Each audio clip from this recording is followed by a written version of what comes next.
If I told you something very surprising, you take a cockroach, you take a housefly, you take an elephant, and you take a piece of human liver, you take a leaf, and you crush them all together. And after elemental analysis, they are all found to have similar kind of molecules, or which I'll call as molecules, biomolecules, molecules which are found in biological system. That's right. Stay tuned with me for the next couple of minutes to find out more about these molecules. Like, subscribe, and share my lecture, comment, and share with as many students as possible. To know more about these molecules which are called as biomolecules. Essentially, what are biomolecules? So biomolecules are the molecules which are found in biological systems or living systems. Biomolecules, it's a simple word. Molecules which are found in living systems or biological systems are referred to as biomolecules. So it is the chemistry of a living organism. Now, essentially at the level of a cell, for example, a plant cell or an animal cell, you find that you do not categorize elephant cell. You do not categorize it as a human cell. You do not categorize it as a banyan tree cell, a mango tree cell, or a rose cell. When you study cell in detail, all biologists or all chemists or all scientists over the world, when they study cell as an animal cell and a plant cell, which also means that the constituents of a plant cell, 99.9% belong to all plants. Also, that the animal cell that you study in detail includes 99.9% animals all over the world, or animal organs all over the world, even in multicellular organs. Remember, cells get modified to perform different functions. So they are modifications of cell. But by and large, the constituents of a cell remain the same. Now, when X-ray crystallography studies were done, and later on in the last 50 to 70 years, as science moved ahead, as our understanding of the living world moved ahead in the past couple of years, in the past century, the molecules at a molecular level, we are all found to be similar. Isn't that surprising? Yes, at the molecular level, a housefly; at the molecular level, a blue whale; at the molecular level, a monkey; at the molecular level, an earthworm; at the molecular level, a banyan tree; at the molecular level, a grass; at the molecular level, a money plant; at the molecular level, a coniferous spinous tree. At the molecular level, we all have similar kinds of molecules, and these molecules are referred to as biomolecules. This chapter, students find it extremely difficult to understand. Stay with me. We will clarify it in one shot. You will find complete clarity about this entire concept of biomolecules. So essentially, what are biomolecules? Biomolecules are the molecules that are found in your living systems, or the molecules that are found in your biological systems. They are referred to as biomolecules. Now, this chapter in NCERT deals with biomolecules, 4 main types of biomolecules. It first gives you the way in which you extract biomolecules out of a living system. So you take a living tissue. The textbook gives you a liver. It could be an intestine. It could be a piece of the lung. Any living tissue. It could be a part of your stomach, intestine, whatever. Take a living tissue. It could be a leaf. It could be a dried root, whatever. Take it and with a mortar and pestle, crush it using trichloroacetic acid. Now, trichloroacetic acid is used as a solvent. So trichloroacetic acid, essentially, when you crush it, it will disrupt the entire organelles, and the components of every cell gets disrupted and comes out. So what you do is that you crush the plasma membrane and the cell membrane, and they all open up and the constituents come out. After crushing it, you take a cheesecloth or a strainer and you strain it. When you strain it with a cheesecloth or a strainer, what goes behind is the soluble portion, and that is called as acid soluble fraction. What is retained in the cheesecloth is called as acid insoluble fraction. Scientists found thousands of compound, inorganic as well as organic, in the acid soluble fraction.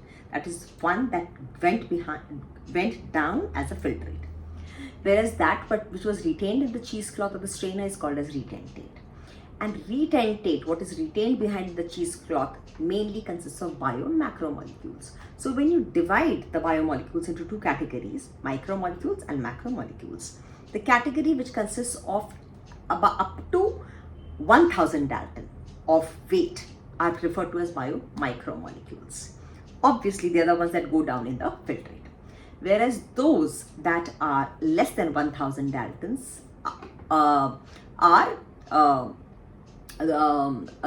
which are more than 1000 Dalton are retained in the retentate. They are not able to pass through the cheesecloth. Is that clear? Less than 1000 daltons are referred to as biomicromolecules. More than 1000 daltons are referred to as, up to couple of thousands daltons are referred to as biomacromolecules. There are 4 main biomacromolecules that we study in this chapter, and they are carbohydrates or polysaccharides, proteins, which also consist of amino acids, nucleic acids, and lipids. Lipids essentially have molecular weight less than 800 daltons, but they are still classified in biomacromolecules because,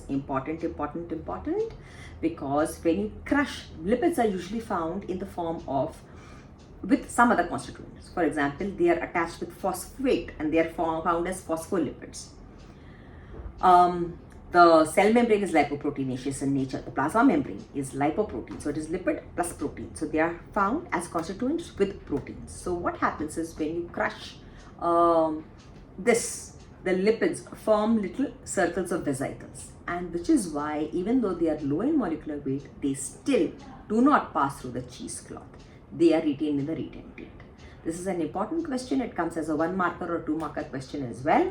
So even though lipids are low in molecular weight, they've got molecular weights less than 800 dalton, yet they are found in the retentate. They are retained in the cheesecloth or in the strainer, and they do not pass down into the filtrate. Remember this point. So when you study this entire composition, what happens is a lot of organic substances are retained in the retentate because they are biomacromolecules, and those that pass down consist of smaller molecules as well as they also consist of inorganic constituents. Now, what are the inorganic constituents found in our living systems? To find that out, there's something else which is performed, which is called as ash analysis. Now, you know it very well. All children have performed these experiments. If you burn a leaf, the leaf completely burns and leaves behind ash. Food gets destroyed at home, it gets overcooked. So what it leaves behind is ash. When a human body is incinerated, as happens because Hindus exhume after death, what is left behind is called as ash. It consists of little pieces of bones and ash. So when any living system is burnt or heated in an incinerator at a very high temperature, what is left behind is called as ash. And that ash contains thousands of elements. It consists of all the elements that are found in a human body. The most commonly found elements in a human body are sulfur. It's a part of a lot of components of proteins, etc. Phosphorus, calcium and phosphate form important parts of skeleton of animals. And phosphorus is also an important part of phosphoproteins. Phospholipids are found in the bodies. Silica, magnesium, sodium. Sodium is an important part of nerve reaction, and a neuron or a nerve cell operates because of a sodium-potassium balance. So sodium, potassium, magnesium. These are all very important elements along with carbon, hydrogen and oxygen. So when you heat something, incinerate something in an incinerator or heat it, subject it to a very high temperature, what happens is that the carbon, hydrogen and oxygen, the organic elements, evaporate in the form of carbon dioxide and water. So H goes, O goes, C goes. What is left behind is ash. And that ash contains all the minerals, most of the minerals that are present in a living system or a biological system. Let's start tackling now these biomacromolecules one by one. This chapter deals with the 4 important biomacromolecules which are found in the living systems, which are carbohydrates, fats, which are also called as lipids, proteins and nucleic acids. Now there are 2 important nucleic acids which are found in our bodies, which are DNA and RNA. DNA is deoxyribose nucleic acid, RNA is ribose nucleic acid. RNA is an important part of protein synthesis. Protein synthesis takes place because of RNA. It is an intermediate, and DNA is the main component genetic material of our body. Now I will just rush back through it to make it clear to you, especially this lecture I'm uploading for Khushi Sharma, her friends, and for Anagha, who have requested me time and again to have one short chapter of biomolecules. Excepting enzymes, I'll be dealing with all of them in one shot. Enzymes I'll be uploading separately because you will need to understand it, take it a little separately from this chapter, but I'll do it ASAP, as soon as possible. Now, so we start with the first one, which is protein. Most of these biomacromolecules, excepting lipids, are polymers. What does that mean? There is a single unit which repeats itself over and over again, and that repeating unit is called as a monomer. And several of these repeating units are attached to one another by some bond, and it leads to the formation of a long chain which is called as a polymer. Remember the word polymer. Polymer is built of single units, and the single units are called as monomers. Remember these words very carefully.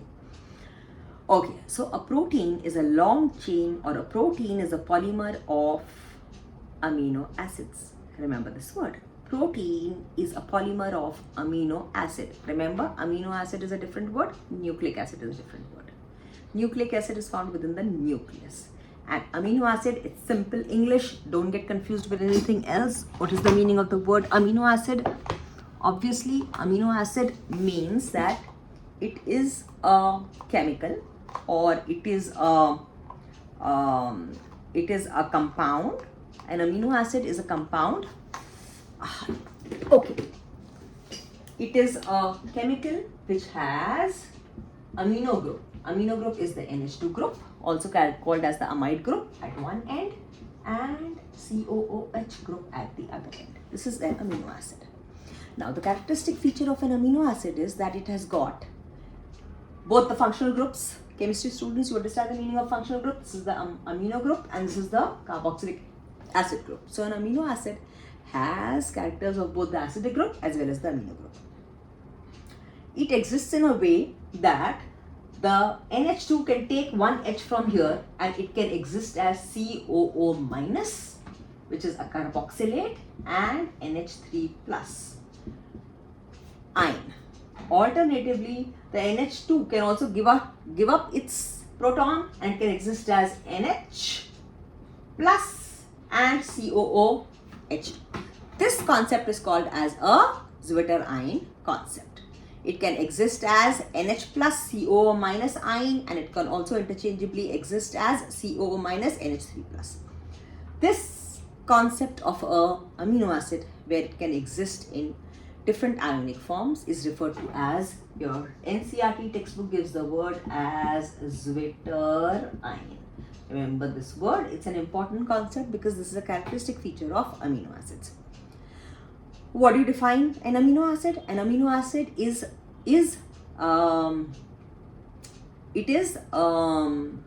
substituted methane.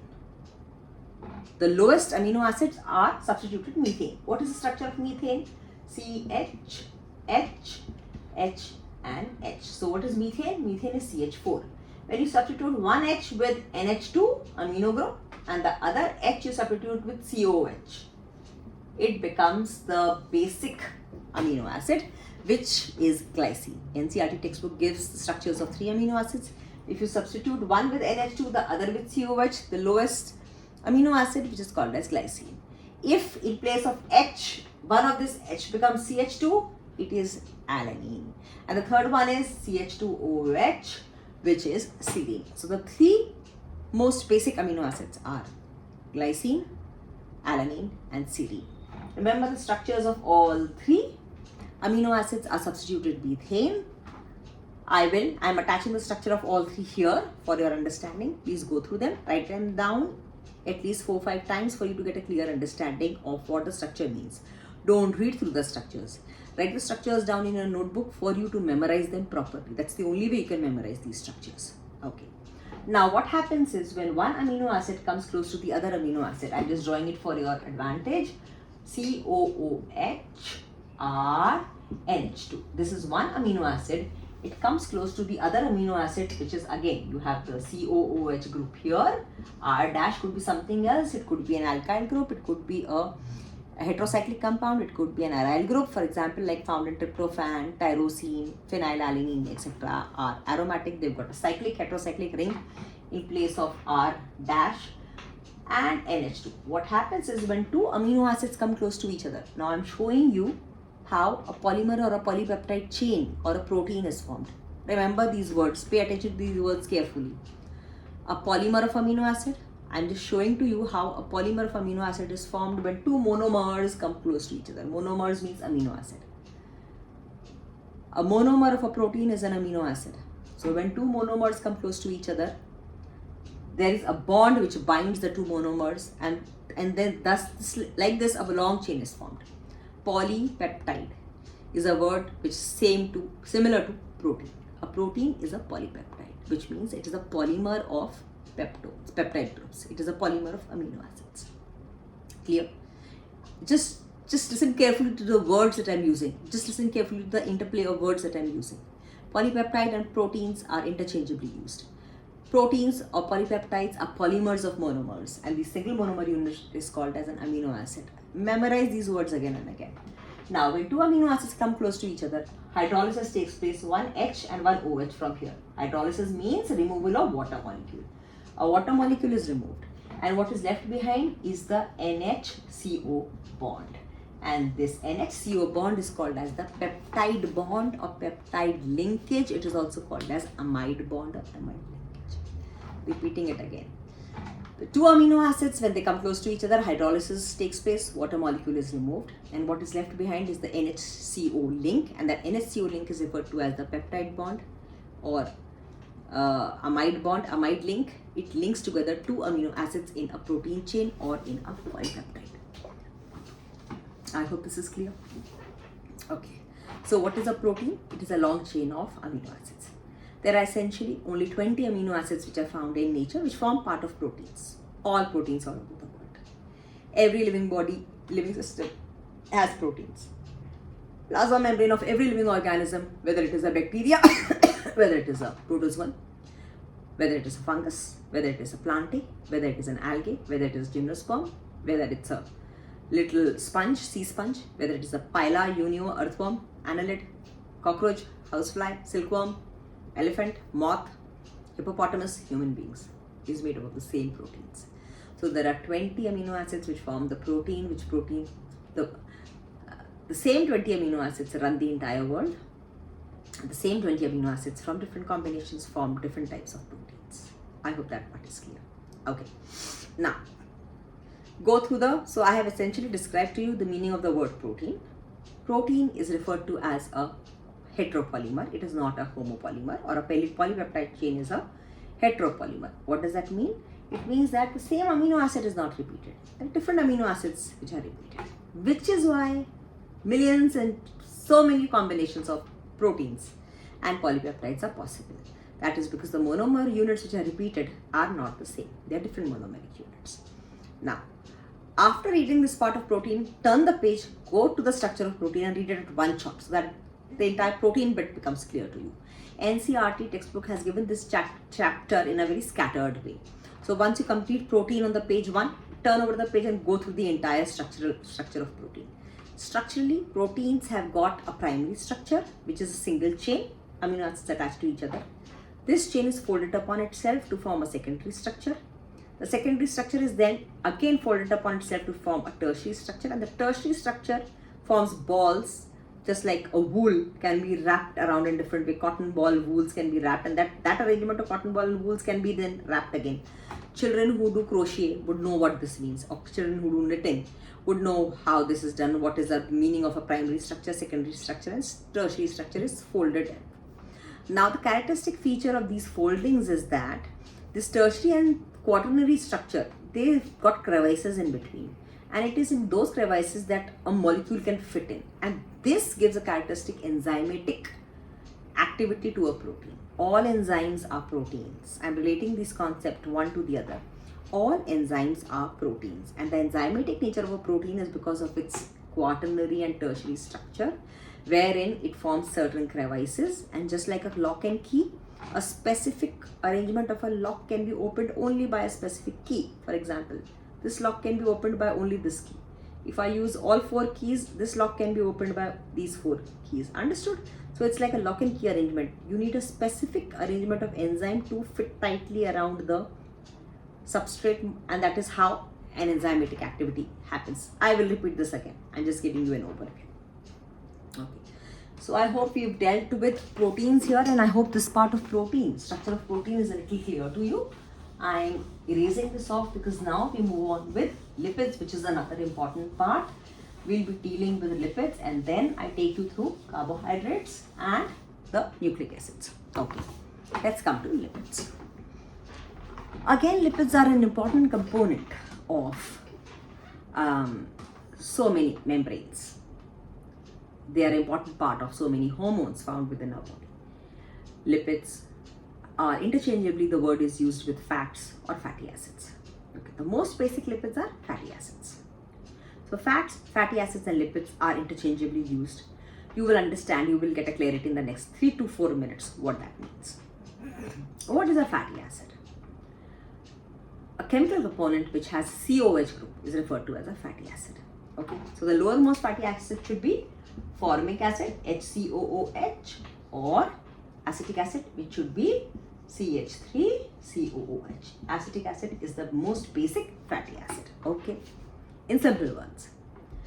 Now the C can go up to C16, C17, C18, C30, C42. According to the formula of CnH2n, the H also goes up to, so it could be C16, H32, COOH, including the carbon carboxylic. If higher fatty acids are those which have carbon atoms more than 16, including the carboxylic carbon. So C15, H32, COOH is palmitic acid. Then C16 is oleic acid. C17 is stearic acid. So on and so forth. These are called as higher fatty acids. So lipids are also higher fatty acids, are also referred to as lipids. The oils that your mother uses at home is essentially just a higher fatty acid. The ghee, the butter, the fats that are used at home are essentially higher fatty acids. Now, there's another important lipid which is found in your biological system. Now, remember, it does not have a COH group, but still it is said to be a simple lipid. The component, the chemical is glycerol. What is glycerol? Glycerol is trihydroxypropane. A simple formula of propane is CH. Simple formula of propane is CH3, CH2, CH2. When you write down propane, how will you write it down? You will write it down, propane is 3 carbon, C3H8. So it is CH3, CH2, CH2. This is propane, C3H8. When you substitute one H with OH, the second H with OH and the third with OH, this is referred to as glycerol. So CHOH, CHOH, CH2OH, CHOH, CH2OH. This is glycerol. This is another simple lipid. Glycerol, which is found in our living systems, is another simple lipid. Now, a derivative of glycerol is referred to as glyceride, just like a derivative of sulfuric acid is referred to as a sulfate. A derivative of phosphoric acid is referred to as a phosphate. Similarly, a derivative of glycerol is referred to as a glyceride.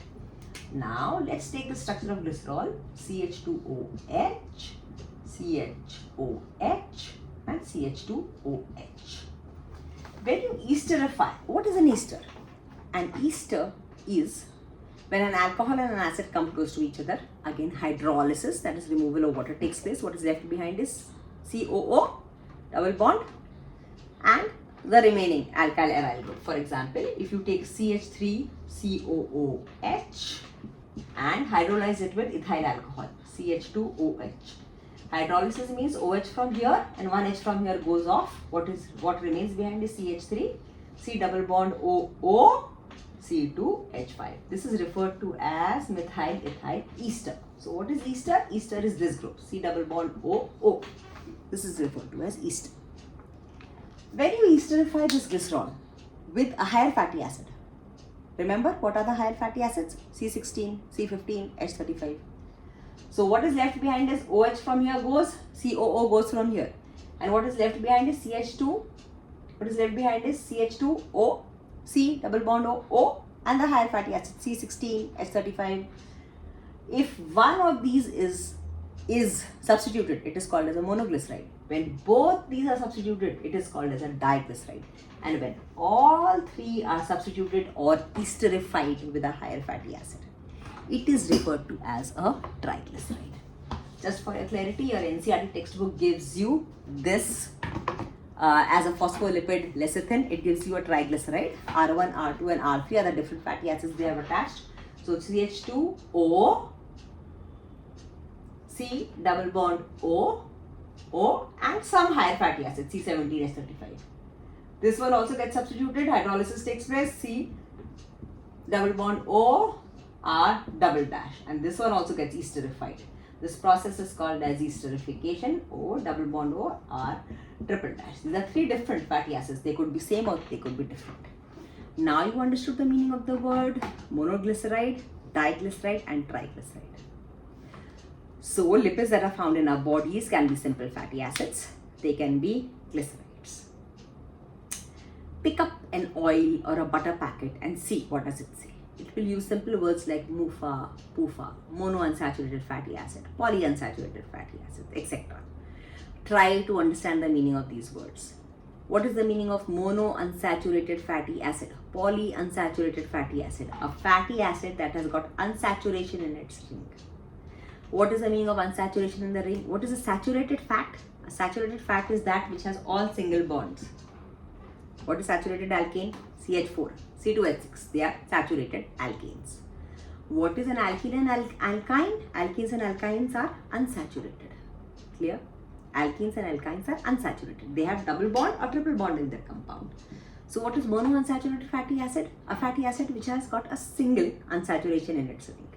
What is a polyunsaturated fatty acid? A fatty acid which has got several places where there is unsaturation in its ring. Try to connect these words. They're simple English words. They're not very confusing at all. It is so easy and simple to understand all these concepts. I just want you students to just share this lecture with as many students as possible. There's so much, such nice way of understanding these biomolecules and these concepts. How can you relate them to daily life? Okay, so your NCERT textbook just gives you one full paragraph. It gives you about lipids, and lipids are generally water insoluble. Now remember this important part, they form part of a large number of hormones. They are part of our cell membranes, lecithin, cholesterol, which is very important, vitamin D, which is a very important steroid in our bodies also, lipid. Lipids could be simple fatty acids, lipid could be glycerides. They could be monoglycerides, diglycerides, triglycerides. The lipids which are found are saturated lipids are those that are solid at room temperature. They have different components of all these. It may have some component of some monoglyceride, some component of polyglyceride, some component of simple fatty acid. Most of the saturated fats are solid at room temperature. The desi ghee and the butter which is used at home is saturated fat. Because it solidifies at room temperature, it has chances that it can solidify in your arteries, veins, etc. and can lead to blockages of arteries and veins. That word is referred to as arteriosclerosis, thickening of deposition of ghee, etc. in your arteries, veins, etc., capillaries, etc. And the other word is unsaturation. Whenever there is unsaturation in the ring, it could be a double unsaturation, it could be double bond, triple bond. Whenever there is unsaturation in the structure, it is usually the oils and fats are liquid at room temperature. For example, the oils and fats that you used in cooking at home, that is gingery oil, peanut oil, etc., are all liquid at room temperature. Coconut oil has got both saturated fats as well as unsaturated fats. So coconut oil solidifies at room temperature. Remember these words. Go through I will attach the formula for this in the box here, but go through it very carefully because this is some very important concept and students find it very difficult to understand these structures. Go through them. Let's get enough clarity on this. Okay, now let's come to the third structure, third biomacromolecule. The third biomacromolecule that we are going to study about is carbohydrates. Now, carbohydrates, as the word suggests, are hydrates of carbon and the compounds. They are essentially structurally aldoses and ketoses. So they are either they have an aldehyde group or interchangeably isomer with a ketone group, C double bond O or CHO group. So they are either aldoses or they are ketoses. Now, the carbohydrates can be divided based on, they are also loosely referred to as sugars. The sugar that a carbohydrate forms may either have 2 carbon atoms. It may have 3 carbon atoms in its structure. In that case, it is called as a triose. It may have 4 carbon atoms in its structure. In that case, it is called as a tetrose. It may have 5 carbon atoms in its sugar. In that case, it is called as a pentose. Now, I'm just relating it to the next concept. The DNA and RNA that we are going to study next, deoxyribose nucleic acid, the ribose Ribose, which is found in the DNA and RNA, is a pentose sugar, which means it is a 5-carbon sugar. Structurally, a 5-carbon sugar, it is not a straight chain 5-carbon sugar, but it is a cyclic sugar. So, it is a heterocyclic ring. The ring is a heterocyclic ring. It is not a straight chain compound. It is written like this. This is a simple ribose sugar. This is a 5-carbon sugar. One carbon atom, 2, 3, 4, 5. If a sugar has 6 carbon atom in its structure, it is referred to as a hexose sugar. The simplest hexose sugar is glucose. If you write down the structure simply the structure is written as C6H12O6. Chemically, the simple formula is C6H12O6, glucose. There are 6 carbon, 6 oxygen and 12 hydrogen. But in a heterocyclic form, when it is written like this. So glucose, fructose, these are hexose sugars. Simple hexose sugars are glucose and fructose. Glucose and fructose are isomers of each other. It is just one functional group which changes. It changes the structure of glucose to fructose. They are hexose sugar. Now again, carbohydrates or polysaccharides are complex polymers of single units, and the single units are monosaccharides. The single unit are called monosaccharide. When we study, don't confuse this with triose sugar, pentose sugar, phosphate sugar.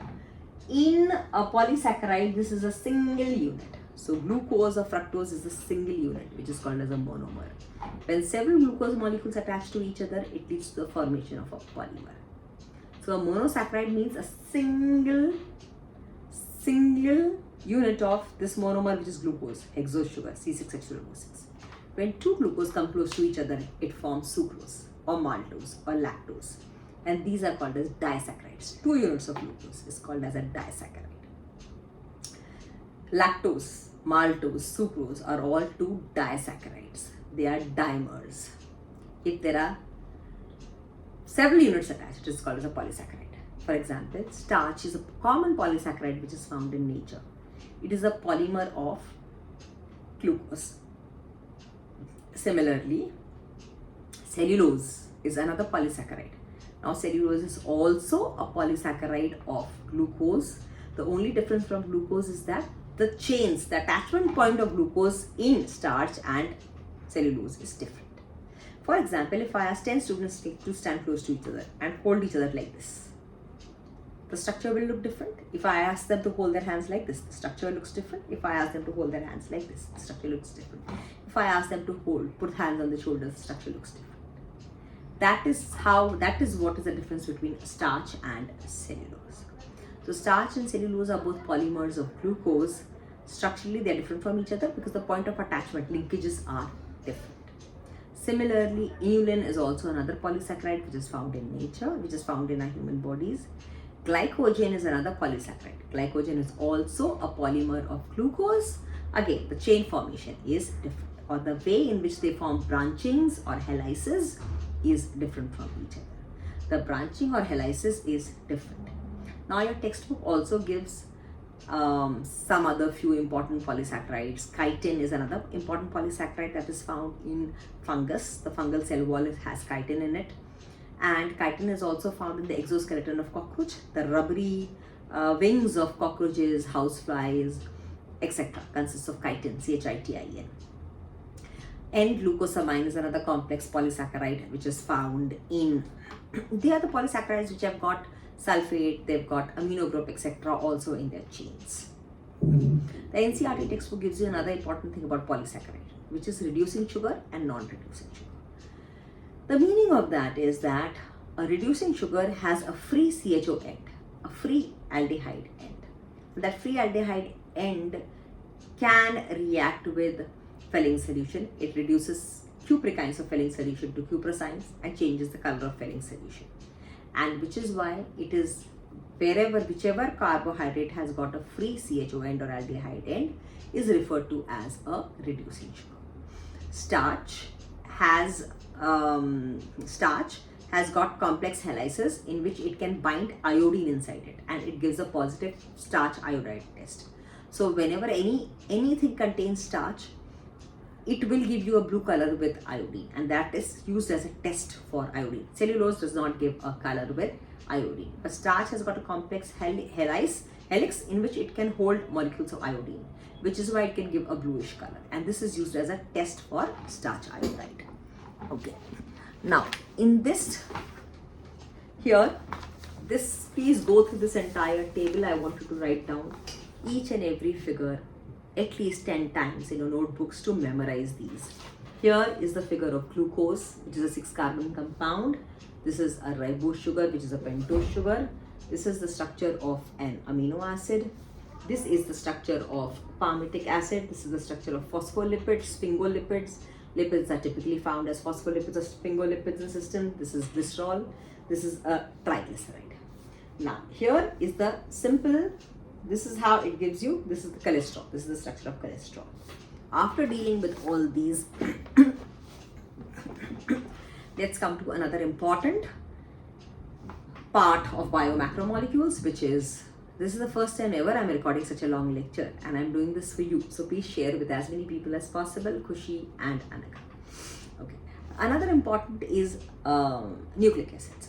So what are nucleic acids? Nucleic acids are hereditary material. They're found as DNA and RNA in our body. The full form of DNA is deoxyribose nucleic acid, and the full form of RNA is ribose nucleic acid. Now, both are found as genetic material, but RNA is typically found as genetic material in lower organisms, whereas DNA is a genetic material which is found within our chromosomes. Where is the chromosome found? Within our nucleus. What essentially, how many chromosomes do we have? All of you know it. We have 23 pairs of chromosomes, so 46 chromosomes within our nucleus. Okay. What is the structure of a chromosome? What is a chromosome? A chromosome is a thread-like structure. It organizes itself, condenses itself during cell division. And a chromosome is DNA and histone proteins. So essentially, the structure of a chromosome is just simple DNA. There are about 2.2 to 2.3 meter of DNA, which is highly compactly packed using histone proteins, and packed and super packed and hypercoiled and super packed and super packed, and it fits into a cell. So imagine that long, 3 meter long thread of DNA is packed, compactly packed, and you can't even see a cell with the naked eye. It fits into the nucleus. That is how compactly it is packed using histone proteins. DNA and RNA are both, when we study nucleic acids, DNA and RNA are both polymers. Again, they are called as polynucleotides. So they are polymers of nucleotides. So DNA, polymer of nucleotide, RNA, polymer of nucleotide. Carbohydrate or polysaccharide, polymer of monomer unit called as, could be monomers, could be glucose, fructose, etc. Proteins, polymers of amino acids. Remember these words. Proteins are polymers of amino acids. Amino acids are those that have amino group on one side, COH group on the other side. Just repeating these concepts for you. Now your textbook comes to the concept of DNA and RNA. So what is a nucleotide? A nucleotide, or a monomer of single unit which forms a polynucleotide. A single unit is called as a nucleotide. And what does the nucleotide contain? Nucleotide contains 3 components. The 3 components are a nitrogenous base, so something, a basic substance which has nitrogen in its ring, that is called as a nitrogenous base. Second is a phosphate group, which is found in all nucleotides, and the third is a 5-carbon sugar, which is pentose sugar. In RNA it is ribose, in DNA it is deoxyribose. So what is a nucleotide? A single nucleotide consists of a nitrogenous base, a phosphate group H3PO4, and a deoxyribose sugar in case of deoxy, without the oxygen. Deoxyribose sugar in case of DNA, ribose sugar in case of RNA. Remember the structure. Okay. The nitrogenous basis is a heterocyclic compound. So it is a cyclic compound. There are 5 nitrogenous bases that are found in DNA: adenine, guanine, cytosine, thymine, and uracil. Okay. Thymine is found in case of DNA, and uracil is found in case of RNA. So basically in DNA, there are only 4 that can be found: adenine, guanine, cytosine, and thymine. In RNA, it could be adenine, cytosine, guanine, and uracil. So there are 4 types of nucleotides which are possible in DNA, and these 4 are adenine nucleotide. It is also called as adenylic acid. Guanine nucleotide, also called as guanylic acid. Thymine nucleotide, also called as thymidyllic acid, and cytosine nucleotide, cetidylic acid. In RNA, there are 4 combinations which are possible: adenine nucleotide, guanine nucleotide, cytosine nucleotide, and uridylic acid or uridine nucleotide. Understood the concept of a nucleotide? If from a nucleotide you remove the phosphate group, what is left behind is called as adenine. What is left behind is a nitrogenous base and a sugar. A nitrogenous base and a sugar together are referred to as a nucleoside. So a nucleotide is equal to nucleoside plus phosphate. A nucleotide is equal to nucleoside plus phosphate. A nucleotide without a phosphate is referred to as a nucleoside. Why do we have to go through all this, ma'am? Because nucleosides are also found in our human bodies. They are also a component of our cells. Just like DNA, nucleotides are found within the cellular pool within a cytoplasm. When new DNA molecule has to be constructed, it just pulls out the nucleotide from the cellular pool, attaches it to a specific place to form DNA, to form RNA. The cytoplasm or the nucleoplasm, the cytosol which is found within the nucleus is called as nucleoplasm. The cytosol which is found within the cell is called as cytoplasm. Has got all of these monomer units roaming around, and whichever is required comes and attaches itself and completes. That is how complex every living cell of our body is. That is how complex every living cell of a housefly is. That is how complex every living cell in an ant is. That is how complex every living cell in a duck, in a eagle, in a vulture, in a snail, in an earthworm. Any living organism that you find has got all these biomolecules. So I think this part is clear to you. Do go through this lecture again, like, subscribe and share with as many students as possible. Stay tuned with me. I'm going to clarify the remaining part of the secondary metabolites and enzymes and a little bit understanding of this chapter once again. I'm going to upload it very soon. Stay tuned with me. As soon as possible, I'm going to upload the next lecture, and do engage with me.